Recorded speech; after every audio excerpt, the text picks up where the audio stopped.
Shalom Caveiras, sejam bem-vindos ao Caveira Podcast, um canal sobre assuntos de segurança, defesa pessoal, artes marciais, armas, mas hoje falaremos aí sobre fisioterapia. Você que é atleta marcial, que está preocupado com a sua saúde e quer ter qualidade de vida ou se recuperar de uma lesão, hoje temos um convidado especial que, além de fisioterapeuta, é também aluno do Krav Maga. Então ele sabe na prática do que vai falar com vocês. Gustavo Bravo, muito obrigado pela presença. Seja bem-vindo aí ao nosso segundo episódio do Caveira Podcast. Tudo improvisado por enquanto, Gustavo. Eu que agradeço aí pelo convite, né?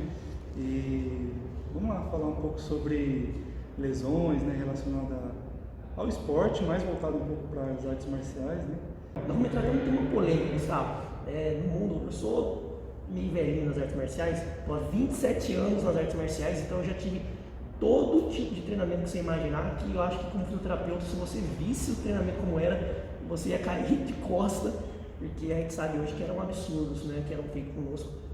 Tô inteiro, não tenho nenhuma lesão, acho que por milagre, né, não tenho nenhuma sequela, acho ainda que não tenho, né, não sinto dor nenhuma, mas nós tínhamos um padrão muito assim de calejamento. Hoje eu não faço isso, é óbvio, eu faço de uma forma diferente, mas nossos professores nos colocavam para chutar galho de árvore, para chutar bambu, para chutar bananeira, para chutar estruturas muito sólidas, que era para calejar a tíbia, né? Para dar socos, para calejar os ossos da mão. E aí hoje a gente vive uma polêmica: calejar é bom, é ruim, ganha densidade óssea ou perde flexibilidade, quebra mais fácil. Como especialista da área, existe calejamento ou calejamento seguro para atletas marciais? Até que ponto é mito, até que ponto é verdade, até que ponto é saudável, até que ponto vai trazer problema? Entra na questão do limite, né? Se você pegar um tronco de árvore e for chutar além do seu limite, você vai se lesionar, entendeu? O calejamento, ele nada mais é do que o próprio cérebro deixar de sentir aquela dor, entendeu? Então, tipo, acostumar com aquela dor, entendeu? Você vai engrossar a pele, você vai deixar o músculo mais forte naquela região, o osso também talvez ele fique um pouco mais forte, mas talvez pode acontecer também do estresse. O Anderson Silva, por exemplo, aquela vez que ele fraturou a perna, pode ter sido uma fratura por estresse também, mas o calejamento ele nada mais é do que esgotar o sistema nervoso, entendeu?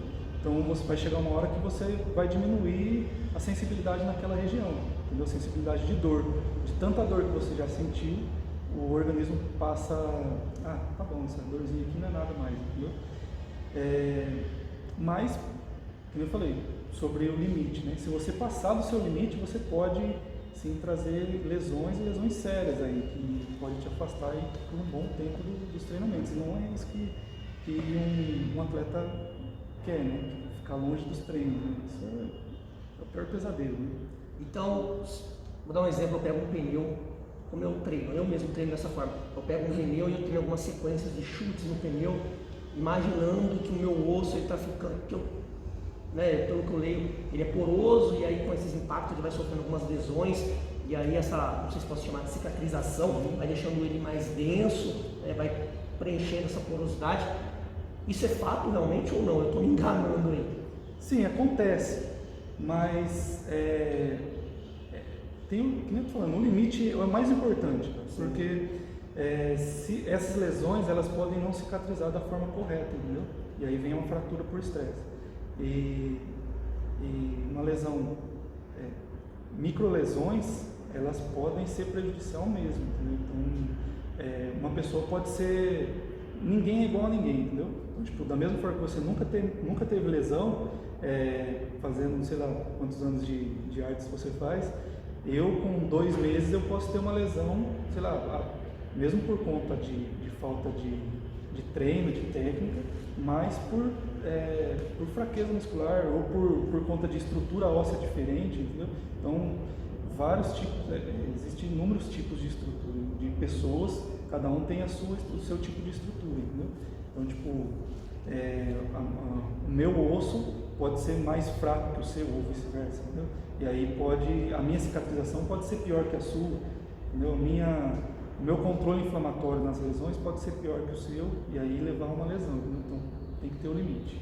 Existe alguma forma da pessoa ela autoavaliar, ó, eu estou no meu limite, qual seria o limite? Seria dor, seria desconforto? Tem como, sem ser feito um exame, sei lá, eu não vou fazer um exame semanalmente, não é a nossa realidade, né? E algum gatilho que falou, pô, acho que eu estou exagerando aqui, tem algum gatilho? Existem vários gatilhos, os principais são as dores, né? O mais comum depois de um treino, durante o treino é mais comum você sentir uma dor de fadiga, uma dor de cansaço muscular, aquela dor que queima, né? Tem relação com o ácido lático, da musculatura e tal. Depois do treino, normalmente no outro dia ou 2 dias depois, você sente aquela dorzinha também, puxa vida, não consigo agachar, que dói por causa do treino, dos agachamentos que eu fiz no treino e tal, né? Isso é muito comum. Essa dor é comum, entendeu? Essa dor é até boa, porque são lesões que acontecem na musculatura e quando ela cicatriza essas lesões, a musculatura fica um pouco mais forte, entendeu? Cada vez que você treina, sente essas dores, ela recupera e a musculatura fica um pouco mais forte. O problema são as dores mais relacionadas com a articulação. Você treinou, durante o treino você sentiu uma dorzinha na articulação, ombro, joelho, tornozelo, quadril, que são os mais comuns, né? Sentir uma dorzinha e essa dorzinha não está passando, já tem 2 dias, 3 dias, acima de 3 dias, vamos colocar assim, já é bom você ficar esperto. Em relação à parte óssea, isso que a gente falou sobre fraturas por estresse, assim, é mais difícil um pouco, não tem como você, é muito raro você sentir uma dor, assim, sabe? Tipo, no meio da canela, assim. Você vai achar que aquela dor foi por causa do treino de chute que você fez, entendeu? Mas o limite, normalmente você consegue identificar ele nas articulações, entendeu? Então, tipo, tô para ter uma lesão no joelho, uma lesão de ligamento, uma lesão de menisco, por exemplo. Você consegue identificar ela com uma dor que perdura por mais de 2, 3 dias, assim, né? Ou uma semana de dor, assim. Para de treinar porque você vai ter uma lesão. Falando em lesões de atletas marciais, mais especificamente, quais são as lesões mais comuns que nós encontramos aí? O cara que é atleta marcial, talvez você que está assistindo em casa, talvez se familiarize com alguma dessas lesões. E tranquilo, vamos falar sobre várias delas e algumas dicas aí para você prevenir e se tratar. O grande problema, entre aspas, né, o grande problema, assim, o grande causador de lesões nas artes marciais é o impacto e a sobrecarga e os movimentos rotacionais, entendeu? Muitas lesões são causadas, por exemplo, em quadril, por conta de chute. A sobrecarga é muito grande nas articulações no momento de rotacionar, entendeu? Isso serve para qualquer tipo de lesão, pode ser na coluna, em ombro. Muitas lesões são causadas mesmo por excesso, por sobrecarga e nos movimentos rotacionais, entendeu?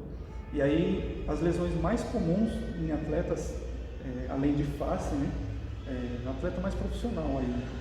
Mas fratura por estresse é muito comum, distensão muscular. O que seria uma fratura por estresse? Existem vários tipos de fraturas, certo? Quando você tem muito movimento repetitivo, muita pancada, muita sobrecarga, muito impacto, o osso ele vai ficando um pouco fraco. E aí, normalmente, essas fraturas por estresse acontecem na junção de ligamento com o osso, entendeu? Então, o ligamento é o final do músculo, certo? Desculpa. O tendão é o final do músculo, é na junção do tendão com o osso. O tendão é o final do músculo. Então, quando o tendão ele liga no osso e tem muito estresse naquela região, acaba fraturando por conta do estresse, entendeu? Por conta de impacto, muito impacto. Pode ser por avulsão também, que é isso que eu estou falando, do tendão.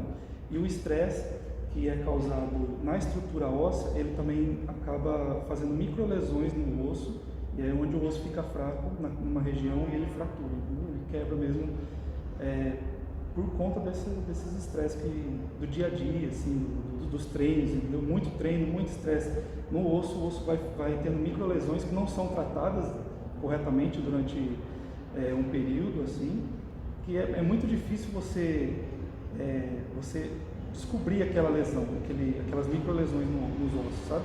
Você tem que fazer exames semanalmente para você poder, ninguém faz isso, para você poder identificar uma microlesão. Mesmo assim é muito difícil, então acaba acontecendo uma fratura por conta disso. Né? Posso exemplificar, então, por exemplo, se eu coloco lá, vou dar soco no saco de pancada, eu vou chutar um saco de pancada, seria essa lesão ou a lesão de eu receber o impacto? Não, é uma lesão de impacto, por exemplo, salto, sabe? Você vai fazer salto ou você rotaciona demais, pode ser num saco de pancada, você vai chutar o saco de pancada. Não necessariamente na perna que você está chutando, mas pode ser na perna que está no chão também, entendeu? O estresse de rotacionar o membro, entendeu? Ali pode ser mais fácil de fraturar do que no membro que você está chutando, entendeu?